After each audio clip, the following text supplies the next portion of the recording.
It's a great weekend to be out on the water all over the Texas state, whether you're on the lakes or on the coast, inshore or offshore. That's right, Brie. We're getting great catfish and crappie reports, and the state water red snapper along with ling and bull reds are taking over the coastal regions. This is the Texas Insider Fishing Report, which starts now. Welcome to the Texas Insider Fishing Report. Presented by Yamaha.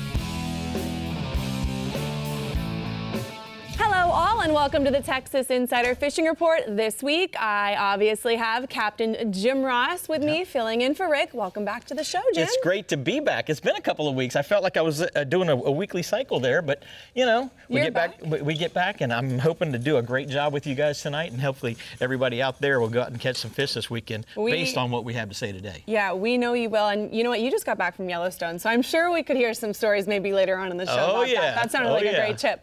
All right, well, Labor Day is over, school's in session, hunting and football seasons are on the horizon, but we still have a lot of fish talk to get on with, so let's say hi to Dave Fair at the workbench before we go. We're going to talk a little bit about flounder today because the big flounder season is coming up here in the fall, so we're going to talk a little bit about how to catch those flatties. Sounds good to me. All right, well, let's kick this week off in the lower coast region where offshore is looking good and inshore captain Chad Kinney is talking about reds on the move. Go for it, Chad. Tell you what I've been saying for a while, but September and October until we get those big fronts coming down, it's my favorite time of year. We haven't cooled off yet, but it's going to start here pretty soon. It'll really get the fishing going, but the fishing's great inshore and offshore.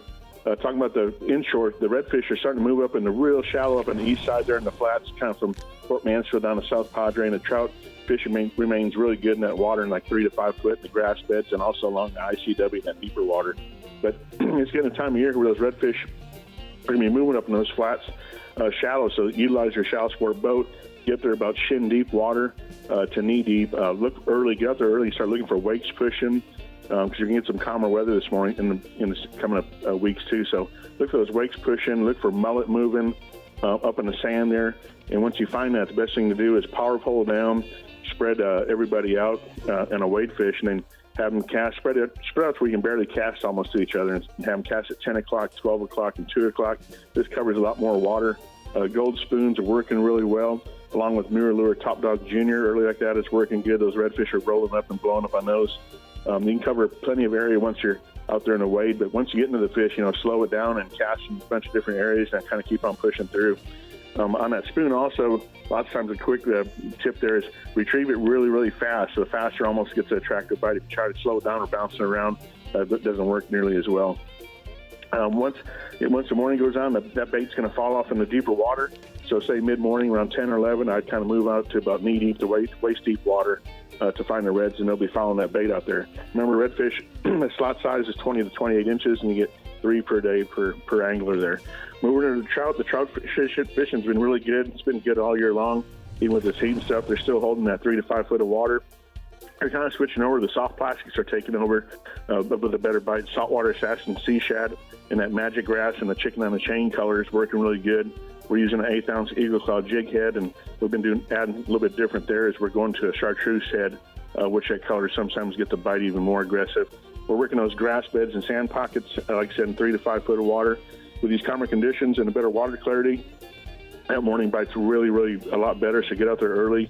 And remember, our lower coast regulations have changed. We're back to the 5 trout rule, or 15 to 25 inches with one oversized. So you get those big oversized ones if you can. They're in good shape. Go ahead and release them and let them go on and breed some more. Talking about offshore fishing, the state water snapper fishing remains open. It's open year-round. Thank God for Texas on that one, and it's a bite's been really good. And if you want to head out deeper to the floater rigs, there's some really good yellowfin tuna action.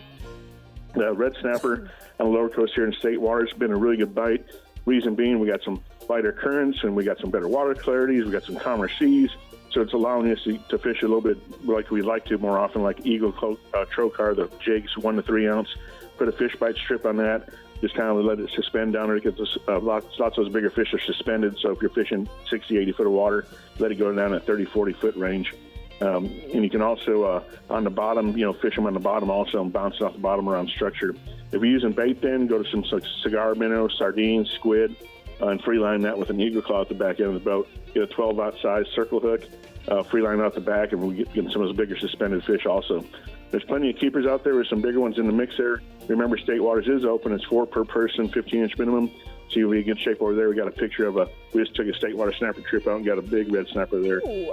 Nice one. It's a solid one. Moving over to the offshore, which I love too. The great time of year to head up to the floater rigs. It's a long one, overnight trip, but we're getting calmer conditions. That's why it's going to be good. It'll continue to just keep on getting better. There's plenty of blackfin tuna out there. We've been using Savage jigs on those. But when the yellowfin tuna have been showing up later in the evening, the bite was basically about from 1 a.m. to 3 a.m. the other day. We're using a Penn spinning gear, 6,500 in size, with a blue Carnage jigging rod. We're throwing those topwater Savage poppers. They're a big popper, basically a big, huge topwater. And the trick is when those tuna start feeding on the top, they're feeding on flying fish. You'll see them blow up and do like that. Just chunk that out there and just pop it really good. A lot of fish in that 40 to 70 pound range. There's a few over the 100. On that lighter tackle, really, it really, you can see the blow ups, and it's a lot better. And that tackle will, be heavy enough. You get 100, 120 pound fish. You got enough backbone on that to still land them. Got a picture of a good solid yellowfin tuna here we caught on the last overnight trip on a topwater, weighed 120. That's a whole lot of delicious sushi right there. Thanks, Chad. That was a fantastic way to kick the show off today. I'm going to take your shallow sport boats hot spots for the lower coast region from here. Chad says redfish are showing up in the flats from Gaswell Flats south to the East Cut and the lower coast out of South Padre and Port Mansfield. And then offshore, State Water red snapper fishing is still good. And of course, just like he showed us, those yellowfin tuna out on those floater rigs. Man, that is some beautiful... on top water? Come on. My gosh. Come on. Dream trip. Who's ready to go with Chad? Me. All right, we're getting our bite on in the lower fresh region, fishing on Fayette County, Lake Somerville, Bass Drop Travis, Austin, and of course, Matt Reed's baby, Lake Falcon. Tell us where the big ones are, Matt. All right, Brie, let's kick this thing off. I might as well start off with my favorite. The Falcon Lake bass are biting pretty well. I'm starting my days off in the kind of mid-depth range, 5 to 10 feet of water on those shallow gravel and rock points. I'm throwing a light, quarter-ounce shaky head with a green pumpkin Berkeley General or a Magnum prickworm and plum apple. Catching a lot of fish that way and occasional big ones. But most of my big ones are coming out on the main lake rock. You want to throw your big worms on Texas rigs, and some deep crankbaits right now are really producing some giants. That's just the best way to get the one you really came to Falcon for. Greg Boyd sent a report from Fayette County. He says it's been pretty consistently slow, which is not what we want to hear, but the water temperature is around 100 degrees. Really warm. That hot water lake it's gotten extremely hot, so it slowed them down. The bass are starting to school a little bit around the Three Fingers and Buzzard Point area.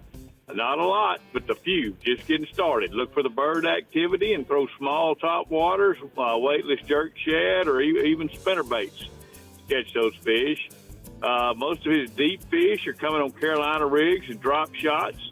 The key there is to fish them extremely slow.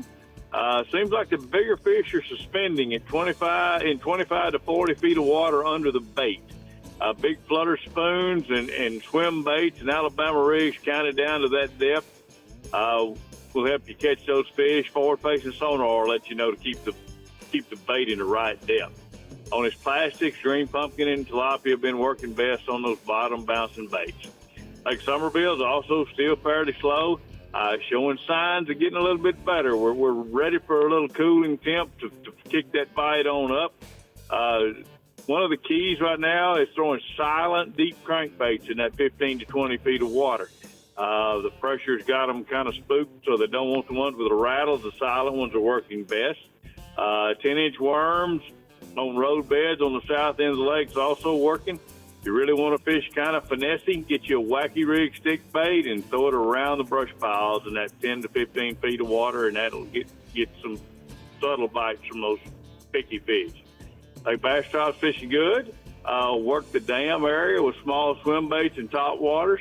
That's been getting a lot of good bites early in the morning. You want to switch over later to a jerk shad and a shaky head to continue to get bit on into the afternoon. When you see some standing timber, there's also a flipping bite on that. So bounce around from tree to tree, and you're going to pick up some good fish. Lake Travis has been fishing good all summer. and it's about to pick up even more any day where the weather about to change. Jay Walker top waters down the shore and around the shallow points and rock piles have been getting some really good top water blow-ups. Also, the shallow to mid crankbaits have been getting bit pretty well. Later, if the sun gets high, you want to move on out to the deep ledges and deeper points to throw jigs and Texas rigs to keep on getting bit. Moving to Lake Austin, it's been fishing pretty well. You're going to work the deeper stretches on the river bends. The key piece of cover there has been around the boat docks. You want to throw soft plastics and crankbaits around the edges of them. As that sun gets high, there's been a lot of big bites on skipping a frog up under those same docks and throwing top waters around them, or even under the overhanging trees. The shade is your friend for those bigger fish. Got 2 bass pictures here. A couple of my clients last week at Falcon got Matthew and Jeff with a couple of what we go down there and chase all the time. 2 beautiful ones. Well, tell us about the catfish. All right, Ram Reyes has sent me a report from Falcon on the catfish. That tropical storm that went in a couple weeks ago, it actually kicked us a little bit of water when it went across north of us, which caused there to be an influx of, water came up about 6 inches. Got us a little bit of current. Keeper-sized blue cats and channel cats are on the shallow flats fighting cut bait and dough bait. But the big trophy blues really kicked off on the river ledge with that little bit of increased current. The key to that bite was big, fresh gizzard shad or live tilapia. He's caught tons of fish during this window. Got 2 pictures of him there with a couple of those blue cat I'm talking about. That's just a ball. That's hand-to-hand combat there. That is, I'd man, say. Beautiful.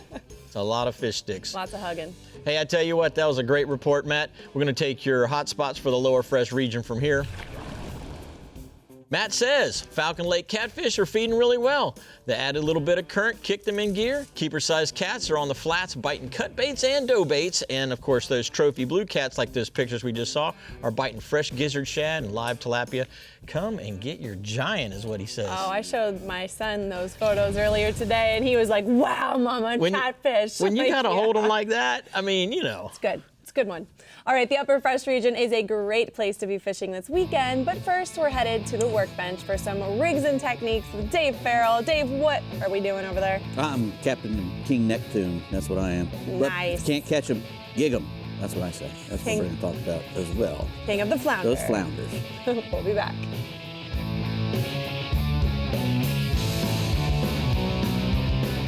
The Texas Insider Fishing Report is brought to you by Yamaha. Reliability starts here. Ameritrail. Load, launch, relax. Fenwick. Feel everything. Bahio Sunglasses. Blue light blocking. Radically clear lenses. Sportsman's Adventures with Captain Rick Murphy. Fishing for adventure. Berkeley. Your fish, our science. And Skeeter Performance Fishing Boats. Eat, sleep, fish.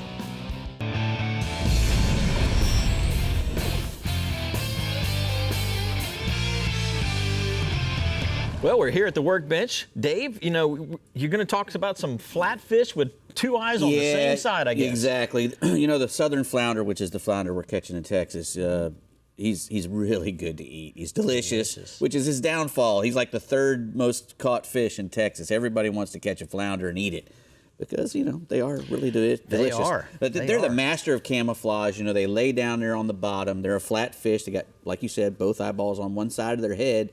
So they can get down into the sand or into the mud even, or lay on top of oyster bed, and they can change their color to match exactly their background. Masters of camouflage. Yeah, so and then they just lay there and wait for something to come by. And, in the fall is when the big females come in. Mm-hmm. They're going to have a big run to the Gulf as it starts to get colder. The first cold front comes through. There'll be a bunch of those big, up to 25-inch flounder getting out and heading out to the Gulf. So, if you're waiting for them, make sure you got about 2 weeks. You got a little 2-week window where they're really coming through hard and big. But otherwise, you can catch them year round. They like to be on those grassy areas and sandy areas and all the bays and inlets and estuaries in Texas make perfect habitat for them. And they'll start at the north, they'll start their run there, and then they'll work their way down to the south as the temperatures start to cool and that bait starts to flush out, like you were saying. Right. And the other thing is, when you're talking about flounder, you're talking about a fish that needs current. Like you were saying, he lays there waiting for something to come to him. So that current is key. He likes to have some current. So especially if you're fishing, with bait or lures, if you're out there fishing for them instead of gigging, then you really want that water moving really good. If you're wanting to go gig them, the best time to go is at dead low tide, or a little couple, maybe an hour or two before dead low, or low tide when the tide starts flooding back in. Gotcha. Because then they start getting up and active and start moving around and you can catch them. We'll talk about it. But first off, if you're going to be fishing for bait, the best thing to do is to, get maybe some 20-pound leader. Big flounders have sharp teeth, but if you use that kale hook, it does two things. It's a great hook to hook a flounder with because of the weird shape of their mouth. Mm-hmm. It'll catch the corner of their mouth and will keep your leader out of their teeth. Well, and I noticed this kale hook has an offset to it. Right. Well, that's fairly important too. Yeah, you got to have a little bit because they have that crooked. They have a really crooked face, and on all those teeth. So the best bait, and you put a little split shot on there to match whatever the current is doing. But you want to keep that bait, within a 10 or 15 inches of the bottom, because that's where he's going to see it. He's not running to the top to go grab the bait. I have a top water plug up there because if they're in that really shallow water, they will come up and smash a top water plug, which is awesome when it happens. I've seen that. Yeah, it's really awesome when it happens. But otherwise, if we're using artificial lures, we're going to be using weighted jigs, something that we can keep down close to the bottom where these fish are. All the bass assassin, the dye dappers, and the sea shads work great. I'm a big fan of the curly shad. I was going to ask. Curly tail really fires up flounder. They just really love that. So if you throw that, and then the new P&V, I haven't got to use that for flounder fishing yet, but it's made for a flounder, in my opinion. It looks just like a little shrimp or a little bait fish. I like the bright colored tails right. when I'm fishing for flounder. I think that makes a big difference for myself. Yeah, one of my favorite things to do is get a pompano jig and put a piece of fish bites on it. And that right there, I've caught a ton of fish, flounders, especially working near inlets, places where a dock and there's a boat that's above the, sitting and, stored above it, or even sitting in the water and it's near an inlet where you got a lot of current and it's been washed out where that boat comes in and out.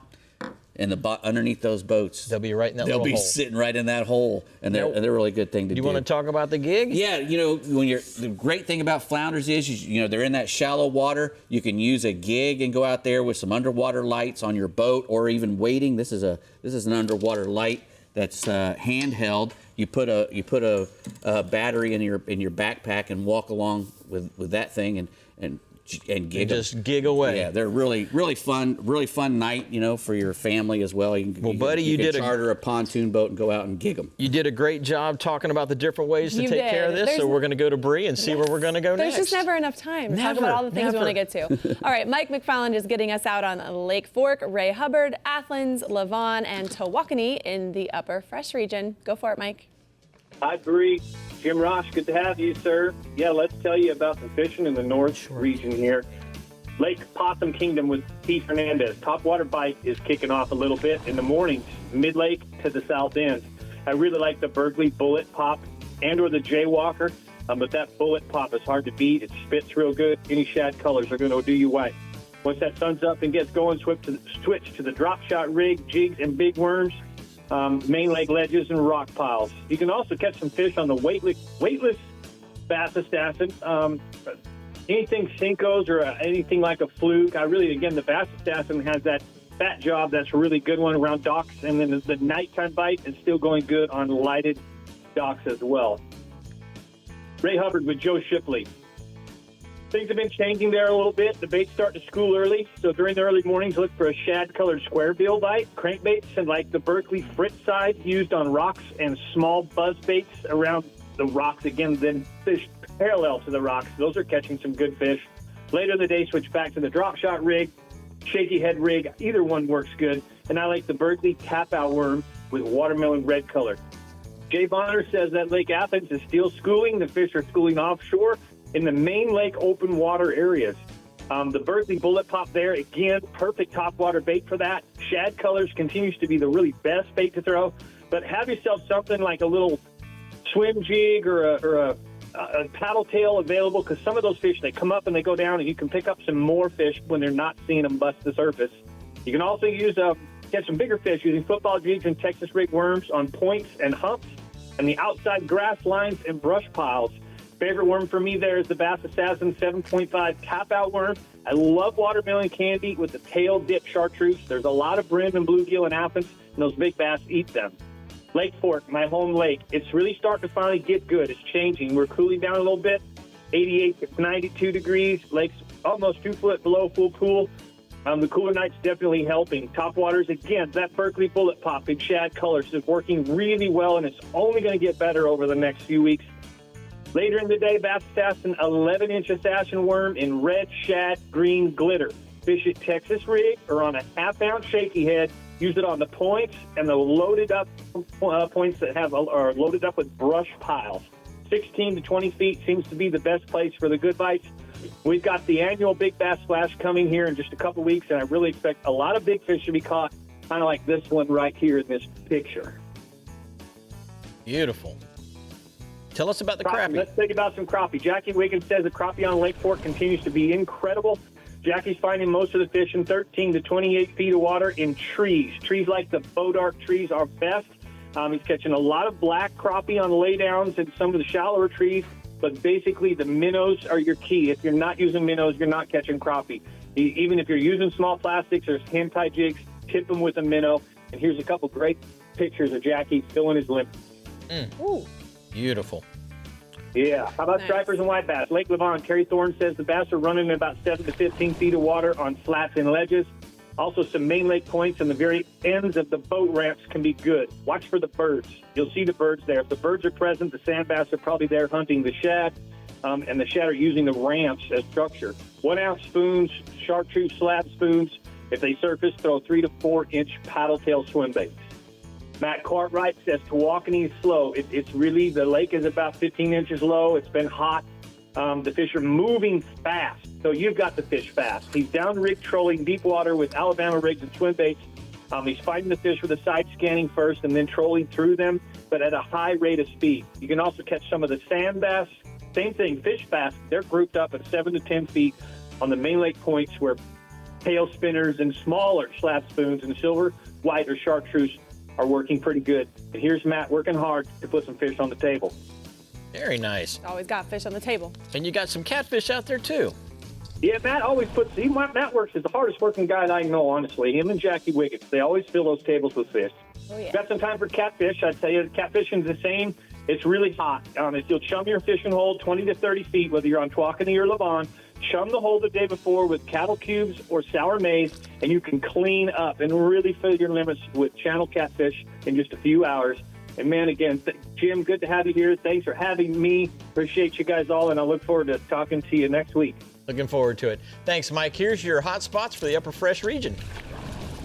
Crappie fishing on Lake Fork is about as good as it gets. Daily limits of nice-sized crappie are easily achieved using live minnows. Offshore trees in the 18 to 28 feet of water are holding their dominant areas to hold those fish. Brush piles in the same depth ranges are also holding some really good groups of fish as well. Hand-tied crappie jigs will catch a few, but like he was saying, put a minnow on it. Yep. Don't use anything but that. Put a minnow on it. You won't catch them. All right, we're checking out what our front runner boats upper and Fish Bites middle coast region captains have on deck for our weekend adventures coming right up. But you know what? Make sure to take a look at the QR code on your screen and scan away for an all-access pass to our social media outlets where you can like and follow our Instagram and Facebook pages, and of course to see new fishing adventures, tips, and reports, subscribe to our YouTube channel, Captain Rick Murphy. We'll be right back. The Texas Insider Fishing Report is brought to you by Bass Assassin and Saltwater Assassin, the best lures, period. Berkeley, your fish, our science. Murphy's Law Sport Fishing. Book your trip today at murphyslawsportfishing.com. Tin Cup, Mountain Whiskey. Shallow Sport, the Texas legend. Rodan, set it, forget it, catch more fish. and pen. Let the battle begin.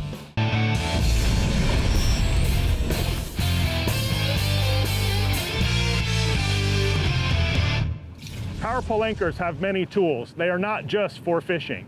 I love it when I pull up to the beach or the sandbar and see a nice flats boat, bay boat, even a pontoon boat pull up, deploy their shallow water anchor, and enjoy their day out here at the island.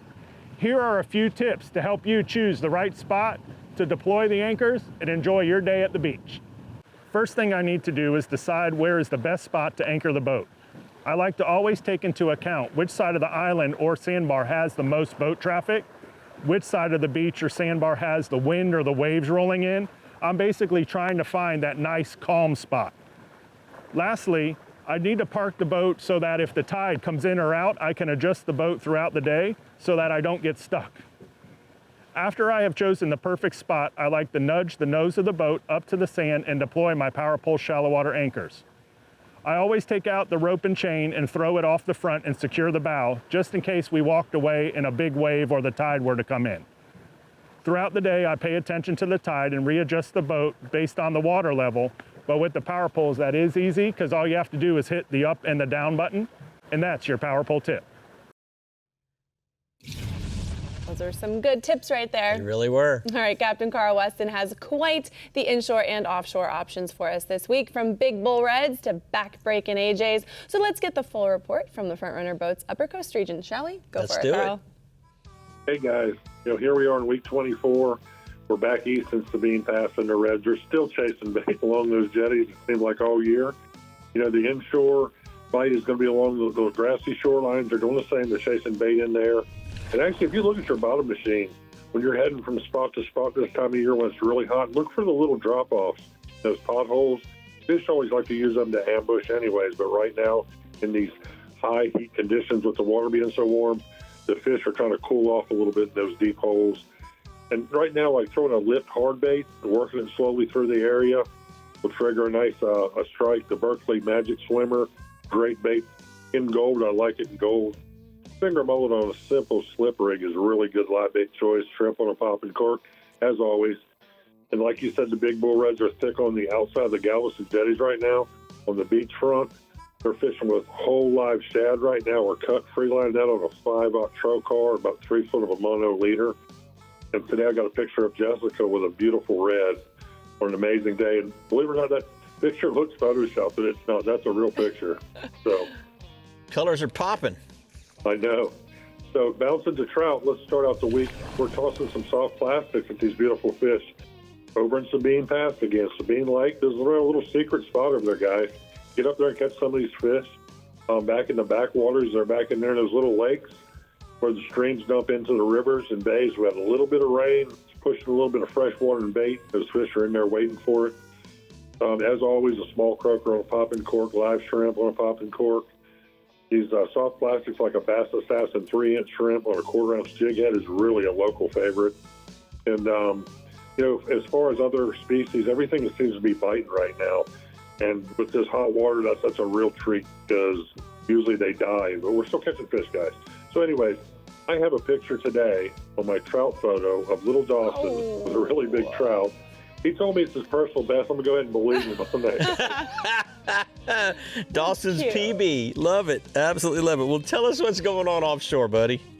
Well, the ling, headed towards the end of August, and we're still seeing big fish, guys. I've been amazed. I've caught some of the biggest of my life this year. They're still hanging around those anchored shrimp boats. If you get on a boat that's got fish, stay on it. Don't leave it because there's no telling what you'll get right now. They're in on the close shore rigs. They're hanging around oil platforms and the can buoys running in and out of the channels. Remember to rig heavy. I use those R&R hooks that are the wire leaders with the titanium. Man, those things are strong. They're abrasive resistant. I caught a 66-pounder on one this year, and I couldn't even break it. So they're amazing. They're a little picky sometimes. So throw a little chum, some small pieces. Don't overfeed them. And I have a picture of my good friend Greg with a big old ling right here today.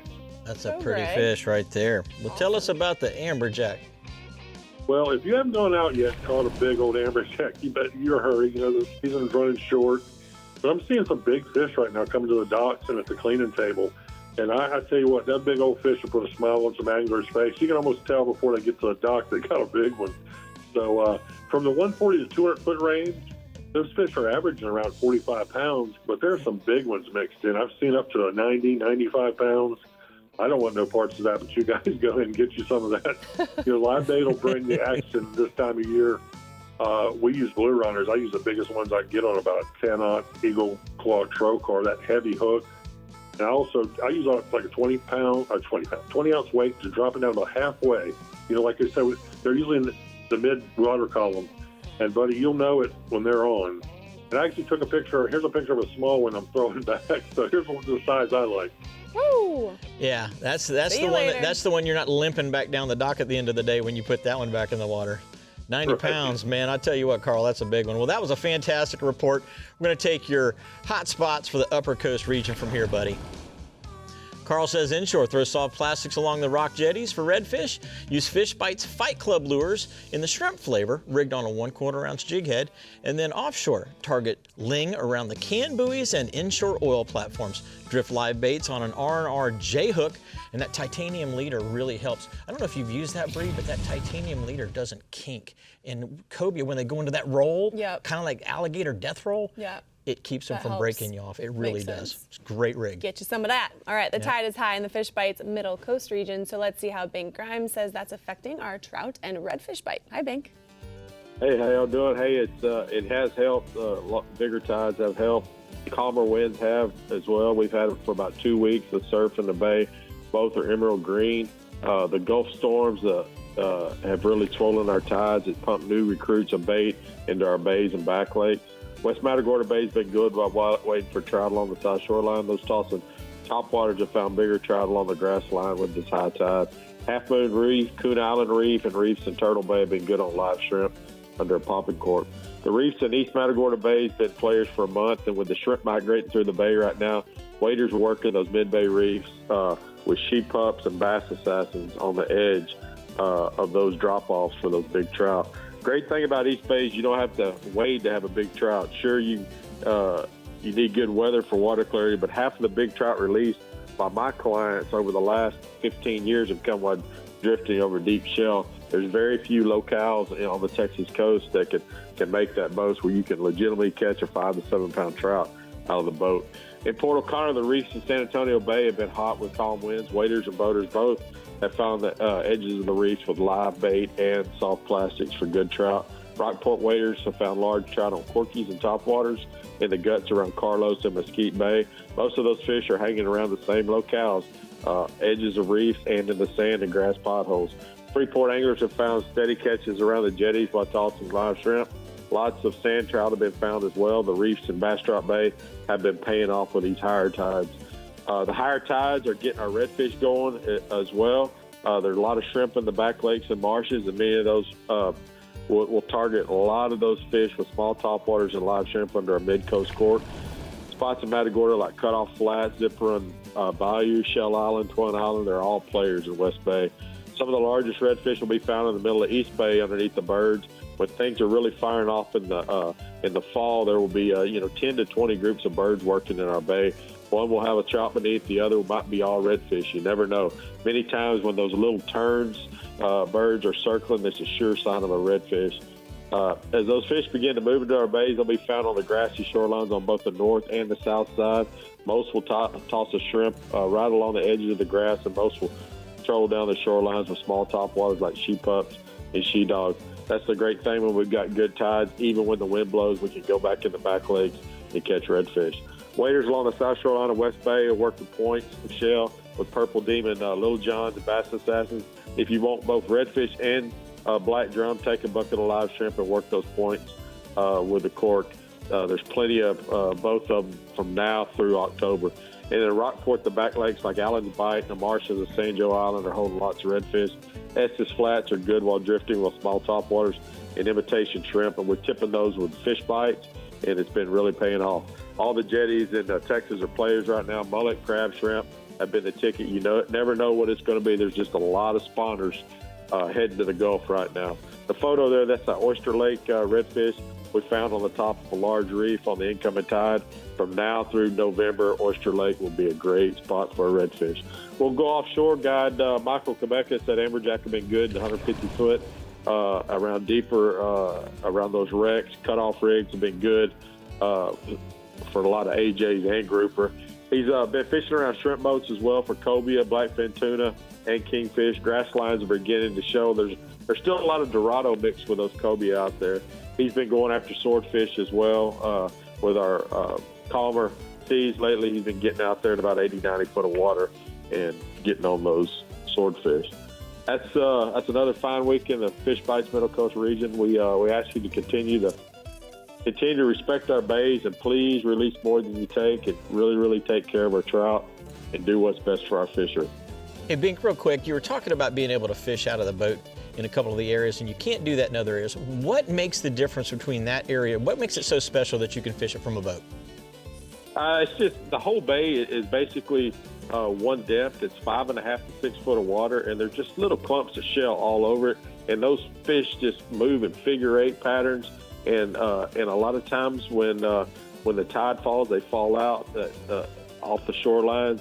And it's just a lot of good territory, and it really pays off for us.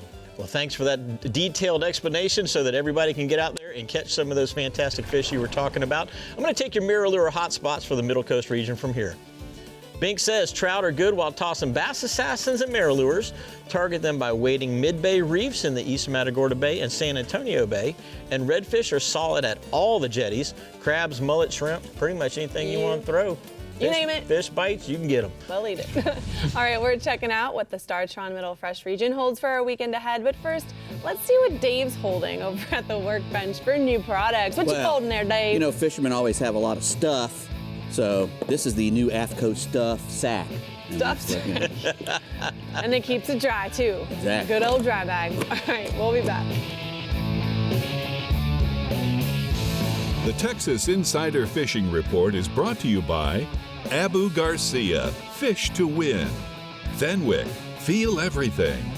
Diamond Fishing Products, our reputation is on the line. Island Lures, Tournament Tackle. Turn on the bite anytime. Tie on a mirror lure. Front Runner Boats, performance-built offshore fishing boats made in the USA. And Startron, start, run, and store with Startron. Hey guys, I want to talk to you about cleaning up your boat and giving you a few tips that we use here in the Murphy household.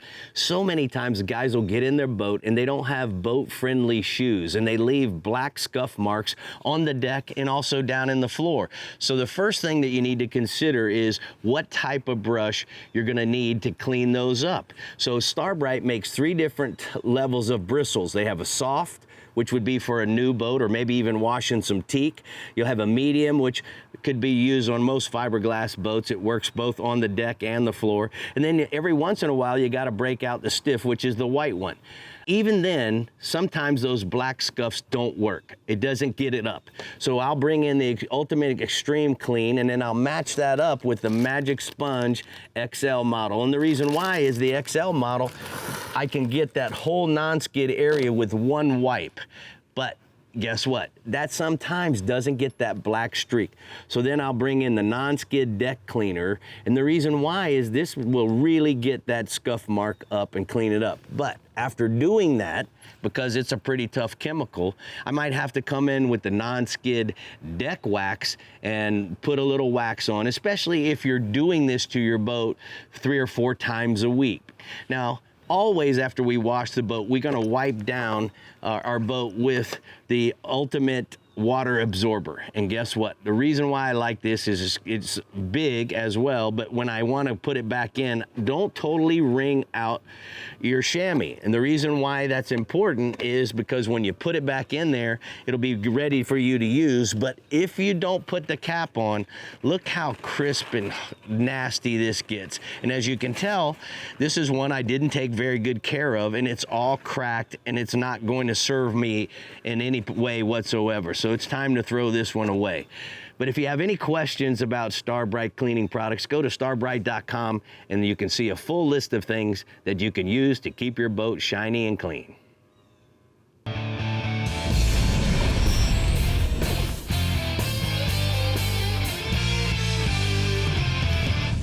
you know, it's really important to have the proper product for the proper stain or Yeah, scuff. man, I love it. Really that. is. I love that non-skid cleaner. That stuff's like a miracle. Well, we're at the Taco Trolling the Edge new product segment. Yeah, we're going to start down there with that TH Marine, the lower unit gear lube pump, and you know, changing out your gear lube is, you know, a chore. It's a little pain. It would be, you got to do it, and it can be a big mess if you're not careful. And this really helps you keep from making a big mess. You know, you pull your drain out, drain all the gear fluid out of there. Then you can assemble your pump, put it on the 32-ounce bottle of gear lube oil, the standard bottle.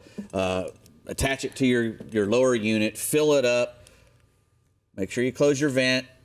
Make sure, yep. Open and then put your plug back in, and boom, it's done. And it's just a really cool, easy way to do it. And these are so much easier than those squeeze pouches. Correct. Those are the messiest things ever. Exactly. And this is all, it keeps everything all sealed up. Yep. So you got nothing but, you know, gear oil going in and gear oil going out. And not a whole bag of cat litter on the driveway. Exactly. THMarineSupplies.com to get that.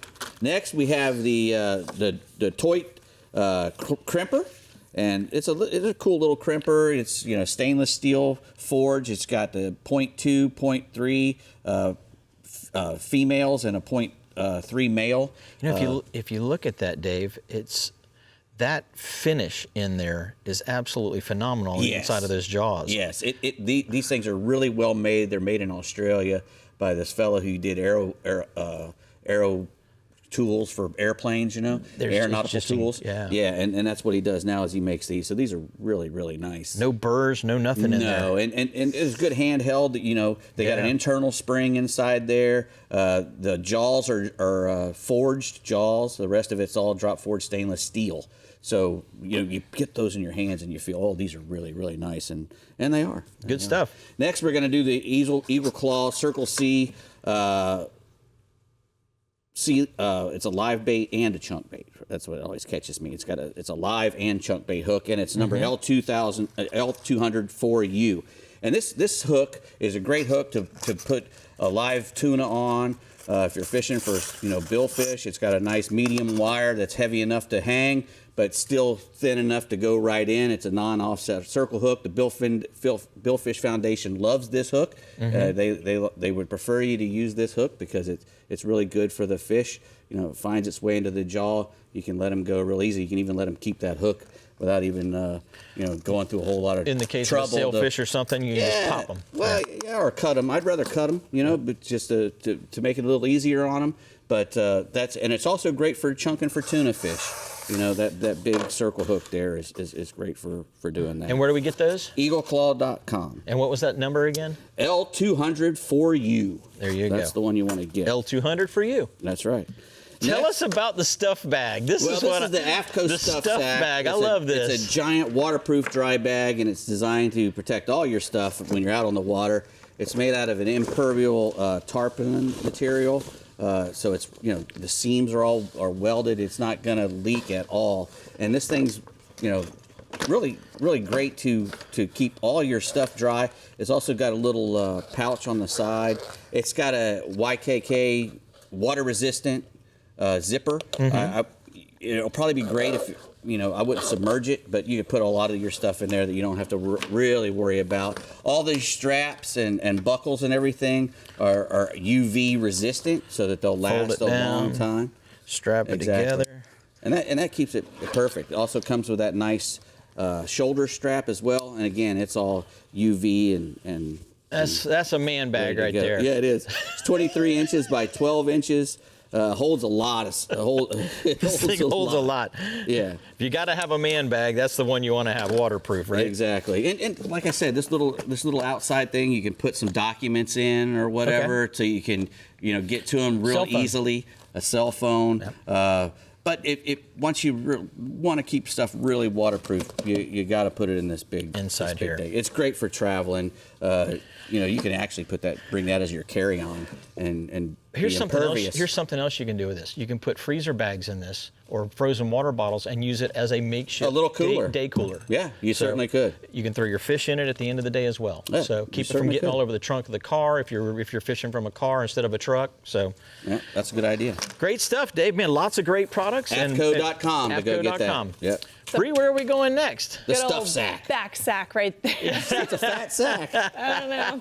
All right, the Startime Middle Fresh region is closing us out with good bass news on Sam Rayburn and the best crappie news you can get on Toledo Bend and Richland Chambers. So, Matt Loescher, hello. Good to see your face. Let's hear about the bite. All right, Bree, it's good to see you guys as always. You know, Dave's always a tough act to follow with all that cool stuff he's got, but we'll do our best here in the Middle Fresh region. We've got some good catching going on right now, and we're going to talk about a few different species, but we're going to kick it off with the largemouth bass like we normally do, because that's our favorite here in the Middle Fresh. And so we're going to start off talking about one of the hottest topics in the Middle Fresh region right now, which is Sam Rayburn. You know, they've been drawing down the lake. The water level has been falling really fast. And there's been a lot of catching going on over there. I've talked to several guys lately that have been catching them a lot of different ways. And, you know, when you hear of those types of reports, it means the fish are just biting all over the lake. You know, you're hearing people catching them multiple ways. Everybody's kind of doing it their own way and still all doing good. And y'all may remember me talking about how excited I was for this drawdown about a month ago. And this is exactly why.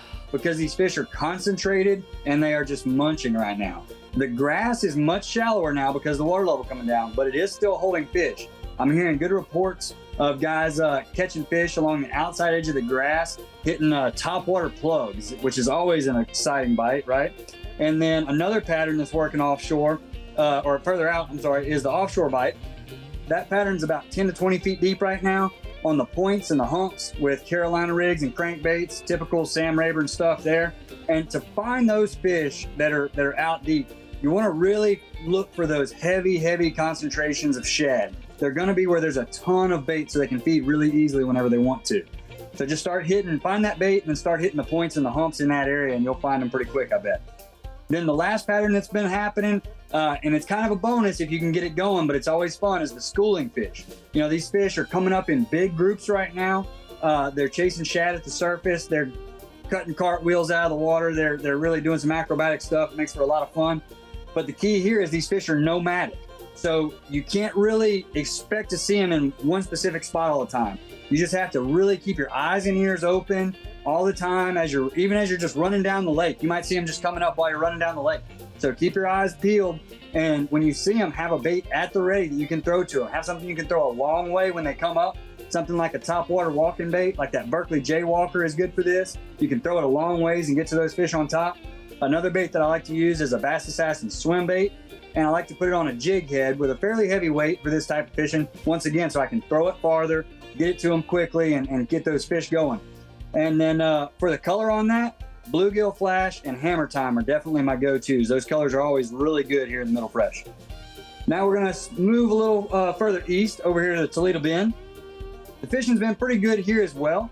The fish are schooling here some also. They're schooling around the outside edge of the grass. We've got quite a bit of hydrilla in the lake this year, and those fish are, once again, the water level's falling. They're kind of pulling out of that grass, and they're running back and forth in those drains, chasing the shad around, and so that's a really fun bite.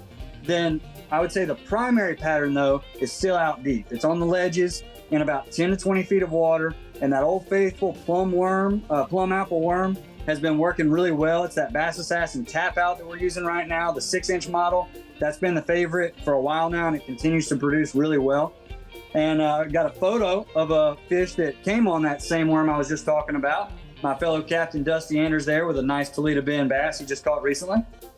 Beautiful. All right, now we're gonna move up to Richland Chambers. Mr. Thurman Selman at Bass Specialty Guide Service, always keeping us up to date on Richland Chambers. He says the bass there are holding around the brush. They're hanging out in the crappie areas in about 15 to 20 feet of water. They're biting Carolina rigs best with the RSB worm on it. And he says that the Winkler Creek area has been the most productive lately. So really narrowing it down for us there. Now, we're going to switch over to the crappie, everybody's favorite one to eat. So it's still a good time to get out there and get a mess of the crappie. They've been really consistent here in the Middle Fresh region lately. They haven't moved around much. They're still hanging out on Toledo Bend in large schools. They're in 15 up to about 30 feet of water on the timber and then the shady bridge pilings. Jigs have been the best bait if you can sit back away from the spot and cast to the fish. I always try to do that first. And then after I get a few of the aggressive ones that'll come out and eat that jig, I'll move up on top of the fish and drop live minnows down to the school. And as for that jig, you're kind of like a broken record here, but guys, it's still working. It's a very consistent deal. The monkey milk colored panfish assassin, tiny shad is still working really well for us. We got a photo here for you of example of what you can catch on it right there. That's a beautiful picture there.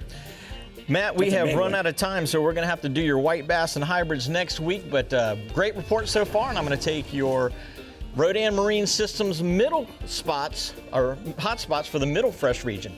Bass are biting everything from topwater plugs to Carolina rigs at Sam Rayburn. Crappie are hitting jigs and minnows in 15 to 30, and we didn't get the white bass report, but they're hitting. Them and the hybrids are biting really well on Richland Chamberlain right now, so if you guys and gals get a chance to get out there, check them out. Check them out. Dave, you were just jonesing over here. Oh, yeah, because I forgot to tell him. I forgot to tell him that inshore kale hook is number TK9 and number TK9. 3/0. That's important. For the flounders. Write it down. Love that hook. TK9. Jim, thank you so much for joining us this week. It's like you picked up right where you left off. You did a great job, Dave. Good job as always. Thank you. Everyone, make sure you get out there this weekend, catch those fish, and we will see you next week on the Texas Insider Fishing Report. High five. No, over here. Okay, we got it.